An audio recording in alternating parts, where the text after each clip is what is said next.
Bonsoir à toutes et à tous, bienvenue au rendez-vous du journal La Grande Édition de la Bari Télévision. Tout de suite, les titres.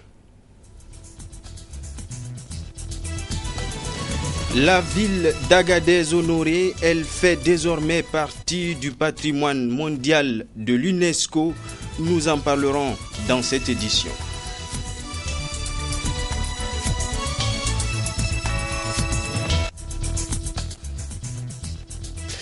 Affaire de vente de produits pharmaceutiques périmés dans la ville de Niamey. L'affaire est actuellement entre les mains de la justice.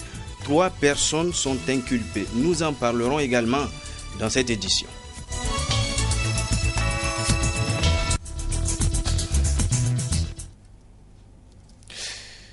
Accident spectaculaire ce jeudi à Niamey. Un camion Benz a fini sa course dans une concession au bord du goudron sur la route de Tilaberi. Une femme a été blessée. Constat Asmana China, Aboubakar Souley. Quotidien à Niamey. Ce matin encore, un autre spectaculaire accident s'est produit sur la route de Tilaberi au quartier Kwarakano. Un camion Ben dont le chauffeur a perdu le contrôle du volant a percuté ce véhicule bleu et fini sa course dans cette concession, blessant une des femmes qui était à la cuisine. Wallahi muna cikin cuisine da ne muna dori kuma muka ga mota ta shigo cikin gida muka ta gudu da ya har ta kama da zo ta bige wata dai daga cikin mu da ji mata yanzu an zo an dauke ta an kai ta likita. Cette femme témoin de la scène raconte. Wata daga nan wurin ta kubce mishi kaga nan daidai wurin ga ta kubce mishi ni na aza kwana ce zai yana ta dannan furankin ni kuma ina ko wanke robobi na sai ne bari ina ta kallo shi wanga mai mota bulag ga ya shayo kwana ya sa clientan zai shigo kwana ga sai mai benkin ne ya shigo ni ma na aza kwana ce zai yi haka da ya zo kawai sai ya buge shi sai ya huce ina aza zai sake yin kwana kuma ya dauki wagga hanya ashe ba wagga hanya ba zai bi kawai sai mota sai cikin gida ina mutane ku agaza ana ce to mota wadda ta shiga cikin gida ina za a agaje sai dai abin da Allah ya yi. Selon des témoins, cette femme a été blessée au pied par le mur qui a cédé au passage du camion. Elle a aussitôt été évacuée par l'ambulance du service d'assistance médicale d'urgence SAMI. On ne cessera jamais de lancer cet appel. Les usagers doivent rouler avec beaucoup plus de prudence dans les villes afin d'éviter de multiples accidents qui mettent en danger la vie des paisibles citoyens. C'est le premier titre du journal. La ville d'Agadez est désormais considérée comme patrimoine mondial de l'UNESCO afin de conserver la richesse culturelle de la cité de l'Aïr avec sa splendide mosquée historique. La cérémonie officielle de l'adhésion d'Agadez au patrimoine mondial de l'UNESCO s'est déroulée ce jeudi à Agadez. Ce matin, Hassan Saleh Mustafa a joint au téléphone Mohamed Ouagaya, acteur de la société civile présent sur le lieu de la cérémonie. Nous l'écoutons. Dieu merci, l'ambiance est vraiment irréprochable par rapport à cette fête, une grande fête où les gens ont tout ce qu'ils peuvent apporter comme soutien à cette mobilisation. Le monde est mobilisé, très riche en couleurs ici à Agadez aujourd'hui. Et vous, comment vous avez apprécié l'initiative? Bon, moi personnellement, en tant que civil, j'apprécie pleinement cette fête qui réunit tout le monde, toutes les églises de la région d'Agadez. Et les habitants d'Agadez, comment ils apprécient cette cérémonie? Tout le monde, tous les gens d'Agadez, je vous dis les Agadésiens, tout le monde, toutes les communautés vivant dans la région d'Agadez ont apprécié cette grande fête. Et quelles pourraient être donc les retombées de cette initiative? Aujourd'hui, nous savons que toutes les villes citées dans le patrimoine mondial doivent s'attendre à les retombées de salon économique et surtout l'accessibilité au tourisme bientôt, Inch'Allah, et donc les gens d'Agadez à l'unanimité ont appelé à ce que les touristes reviennent à Agadez. Et donc, quelles sont les activités qui sont prévues pour cette cérémonie aujourd'hui? Maintenant, on est dans les fantasias, les différentes fêtes culturelles qui font les Touaregs au niveau d'Agadez sont en train d'être faites au devant au but d'assemblée. Donc aujourd'hui, c'est une journée spéciale à Agadez. C'est vraiment une journée spéciale. Le 26 décembre 2013 est une journée vraiment commémorative qu'on doit insérer dans le registre ancestral de la ville d'Agadez. Pour le moment, la fête se passe très bien. La fête se passe très bien, sans problème. La sécurité est là, tout le monde est sécurisé et même la sécurité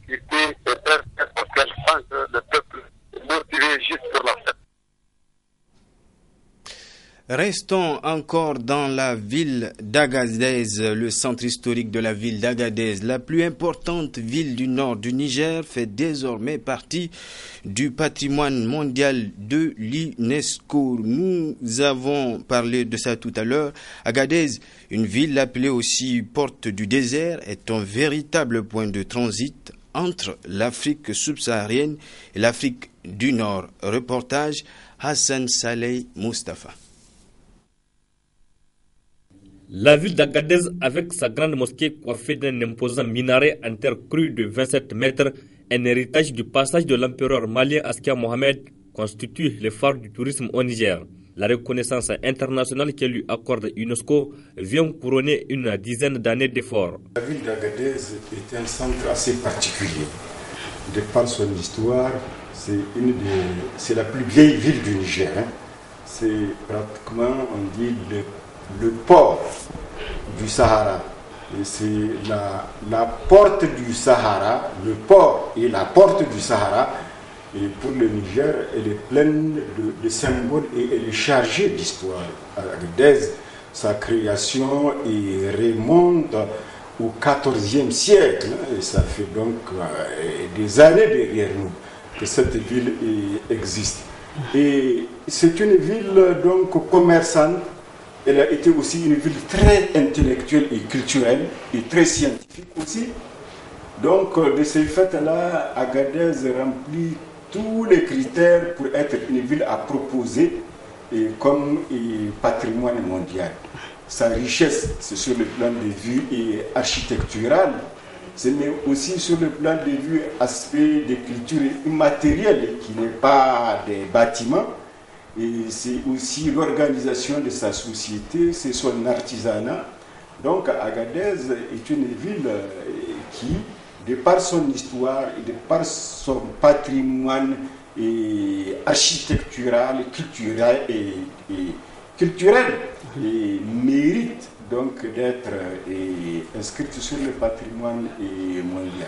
L'inscription d'Agadez au patrimoine mondial de l'UNESCO est un tournant qui s'opère au Niger, bien que des années d'instabilité politique ont retardé cette inscription qui vient ainsi redonner de l'espoir aux hôteliers, restaurateurs et guides touristiques. En inscrivant la cité de l'Aïr au patrimoine mondial, l'UNESCO ne fait que soutenir le Niger. Au-delà, Agadez et sa population à conserver et à valoriser son patrimoine culturel. Sur 9 touristes qui viennent au Niger, 9 ont pour destination Agadez. Ils veulent aller toujours à Agadez pour voir l'Aïr, pour voir Agadez, pour voir le Ténéré, etc. Alors si nous avons déjà le Ténéré, mais nous avons aussi l'Aïr, mais nous avons aussi Agadez, reconnu mondialement comme un centre important, eh bien ça fera venir du monde. Et ce monde-là fait vivre les artisans. Agadez est un centre artisanal, n'est-ce pas, très très important et touristique. Ce n'est pas l'uranium qui rapporte à la population d'Agadez. Les gens d'Agadez disent que ce qui leur rapporte, c'est surtout le tourisme et l'artisanat. L'uranium qui est produit à Agadez, ce n'est pas ça qui fait vivre la population. C'est le tourisme, c'est l'artisanat. Et l'artisanat va profiter du tourisme, il va s'accroître.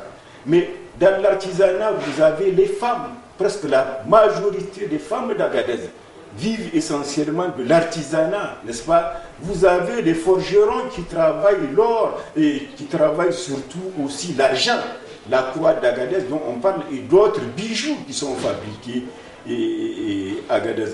Et d'autres aspects aussi, l'artisanat touche beaucoup de branches. Mais vous avez aussi les hôteliers, n'est-ce pas? Vous avez aussi les vendeurs de produits et des articles de souvenirs, etc., etc. La demande d'inscription du centre historique d'Agadez au patrimoine mondial a été initiée depuis 2002.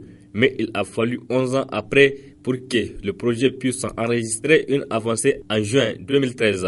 L'aboutissement de ce projet procurera sans nul doute des retombées économiques inestimables aux populations nigériennes en général et celles de la région d'Agadez en particulier. C'est le deuxième titre du journal après une enquête préliminaire diligentée par la gendarmerie, une affaire de vente de produits pharmaceutiques périmé dans la ville de Niamey est actuellement dans la main de la justice. Pour l'heure, 3 personnes sont inculpées dans cette affaire. Il s'agit de 2 vendeurs grossistes de médicaments de la rue, notamment au grand marché de Niamey. De Niamey, une autre personne de grande renommée qui serait autorisée à ravitailler les structures sanitaires de la place en consommables médicaux. Le syndicat des pharmaciens du Niger a tiré la sonnette d'alarme et ces 3 personnes ont été entendues par le tribunal de grande instance hors classe de Niamey ce matin. Le compte rendu de nos reporters Michel Deji et Saïdou Domi. C'est la plus longue audience et la plus délicate en cette journée du 26 décembre 2013. Elle aura pris près de 4 heures d'horloge. Pour cause, il s'agit d'une affaire dont son extrême gravité pour la santé publique n'est plus à démontrer. C'est en effet 6000 seringues périmées qui pourraient développer des bactéries capables de causer la mort aux malades qui en font recours, qui sont déjà mises en circulation. La défense estime de son côté qu'il ne peut y avoir d'infraction que si l'aspect toxique de ces seringues est matériellement prouvé. Dès l'instant où M. Kanda, titulaire d'une structure, a un arrêté ministériel qui lui permet d'importer et surtout de distribuer du matériel médico-chirurgical, il ne tombe pas sous la répression de la loi. Il n'exerce pas la pharmacie. D'autant plus que toutes ces importations sont sous-tendues par des autorisations spéciales délivrées par le ministère. Je pense que le syndicat des pharmaciens fait un mauvais procès, dans la mesure où est-ce que ce monsieur, non seulement il livre aux structures médicales, à l'hôpital et même à l'ONPPC, et il a toutes les autorisations légales. Quand il s'agit de combattre les faux médicaments sont en circulation partout et dans le marché, dans le grand marché. Il faut qu'ils aillent les chercher là. Et il ne faut pas qu'ils trouvent des boucs émissaires pour mener un combat d'avant-garde. Vous savez que les dates de péremption sont sous-tendues par des normes de sécurité qui sont afférentes à chaque espace géographique donné. Qu'est-ce que c'est qu'une norme de péremption? C'est une réglementation. Vous avez des normes européennes, vous avez des normes chinoises, vous avez des normes africaines, etc. Le pénal, on a vu qu'il y avait des preuves. Ces gens qui ont été poursuivis, ils ont reconnu d'avoir des stocks de magasins, de stocks de produits périmés et qu'ils ont déclassés et stockés en dehors. Et rien ne les autorise à les mettre en vente sur le marché. Et surtout à des gens qui ne sont pas autorisés, qui ne remplissent pas les conditions d'exercice de la promotion de formation. Vous avez vu, les autres, même nonobstant que le monsieur là a des arrêtés, rien n'autorise à vendre, à détenir des produits pharmaceutiques dans son stock. Et s'il est de bonne foi, il pourrait dû s'insérer avec l'avis du comité de destination qui est logé dans son. C'est les pharmaciens seulement qui sont autorisés à vendre des pharmacies. La défense a voulu démontrer que c'est certaines personnes qui ont vendu, mais on a remonté. Parce que quand on a constaté que ces produits ont inondé le marché, on a remonté de fil en aiguille jusqu'à Moussa Ganda, qui est le détenteur de ces produits. Donc, on ne peut pas trouver ces produits-là sur le chemin qu'il n'y a pas de vente. Imaginez combien de fois ces gens se la vendent et au préjudice des pharmaciens. C'est pour cela que nous avons demandé pour chaque pharmacien 10 millions. Ils sont périmés, ça a été constaté, c'est un constat par le juge et par la gendarmerie. C'est des produits périmés qui sont retrouvés sur le marché et des produits qui sont administrés directement dans le sang. Ça, c'est des produits qui, normalement, devraient être détruits ipso facto. Les produits qui causent des septicémies, des infections, les seringues, c'est pire que de prendre des comprimés périmés. Au Niger, on veut nous faire croire qu'on peut utiliser des seringues périmées. Aujourd'hui, nous sommes devant un cas qui doit faire tâche. Soit cette personne elle est condamnée sévèrement par la loi, soit on laisse tout le monde faire ce qu'il veut et tous les efforts que l'État est en train d'engranger aujourd'hui pour améliorer les indicateurs de la santé seront vains à jamais parce qu'on permet à des mafieux, à des hommes sans scrupules de vendre des produits comme ils le veulent. Ainsi, pour le syndicat des pharmaciens du Niger, la question mérite d'être prise au sérieux par les plus hautes autorités de notre pays. Pour ce qui concerne cette audience, le tribunal a donné rendez-vous ce lundi 30 décembre 2013 pour le verdict qui permettra sans doute de faire la lumière sur cette affaire. Politique à présent, 6e congrès ordinaire du Parti nigérien pour la démocratie et le socialisme PNDS-Taraya, c'est pour le samedi 28 et dimanche 29 décembre 2013 au palais du 29 juillet de Niamey. Le point des préparatifs avec Zarami Abakari du comité exécutif national du PNDS-Taraya.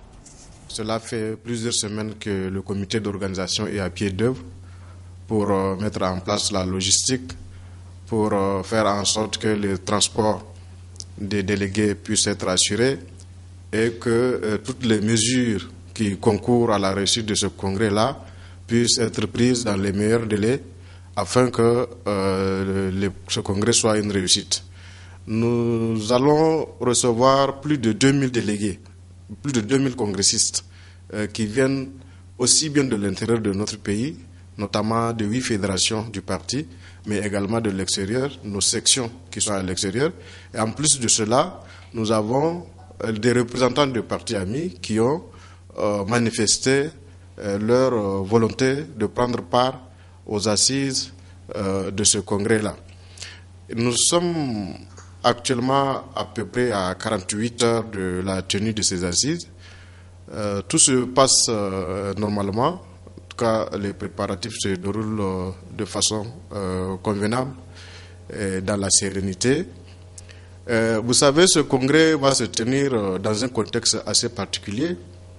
Nous sommes en effet aujourd'hui un parti qui gère le pouvoir.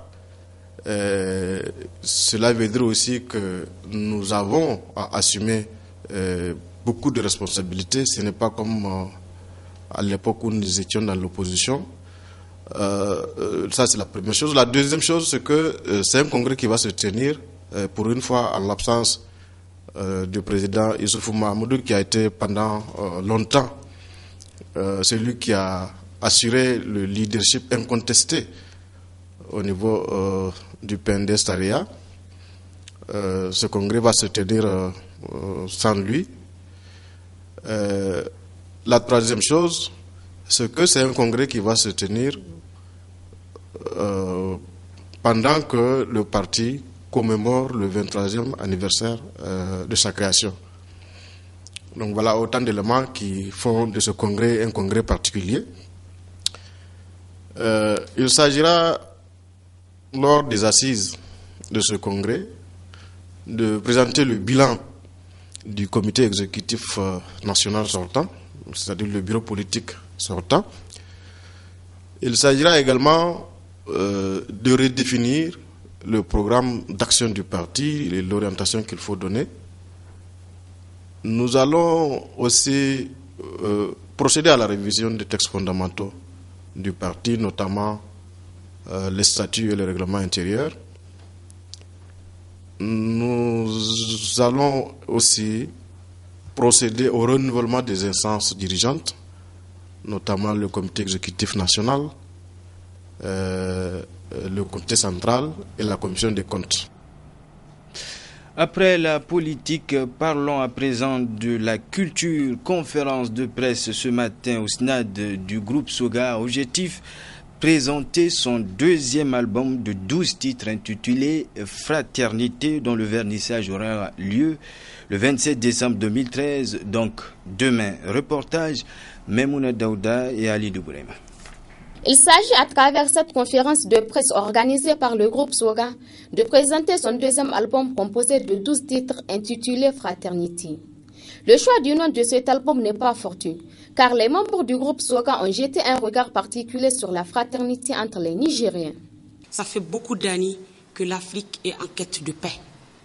Nous nous constituons en ambassadeurs pour lutter pour la paix.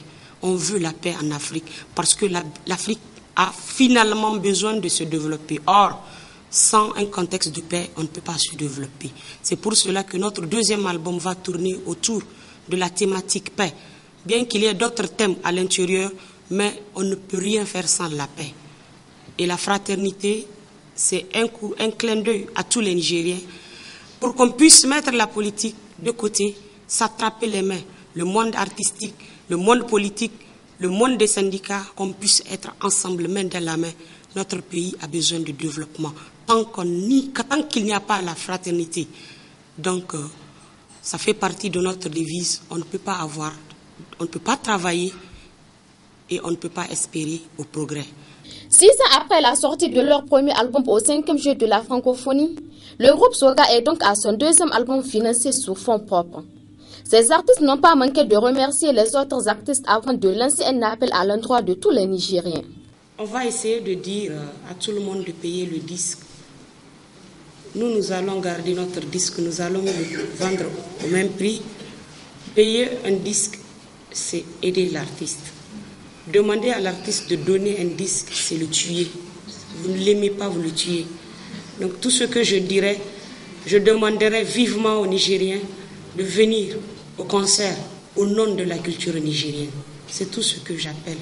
Les journalistes et artistes présents à cette conférence ont posé des questions auxquelles les conférenciers ont apporté des éclaircissements. Rendez-vous donc le 27 décembre au Palais des Congrès où plusieurs surprises vous attendent.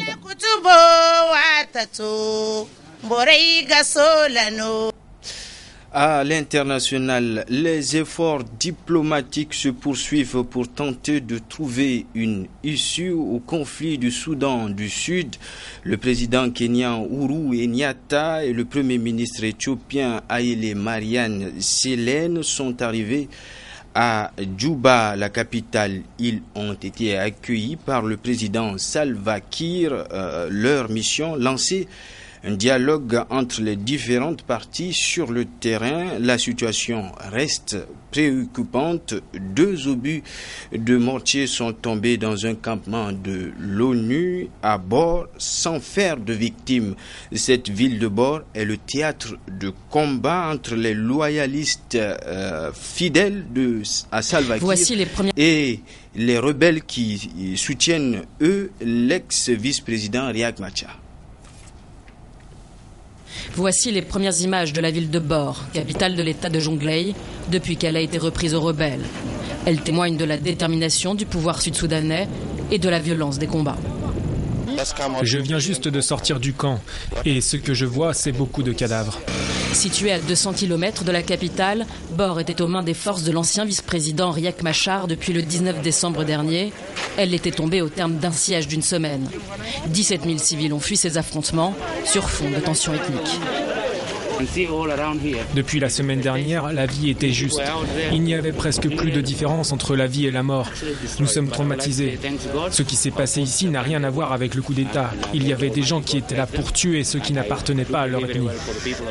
Depuis que le chef de l'État Salva Kiir a accusé son ancien vice-président Riek Machar de fomenter un coup d'État, les 2 hommes, dans leur lutte pour le pouvoir, instrumentalisent leur appartenance ethnique.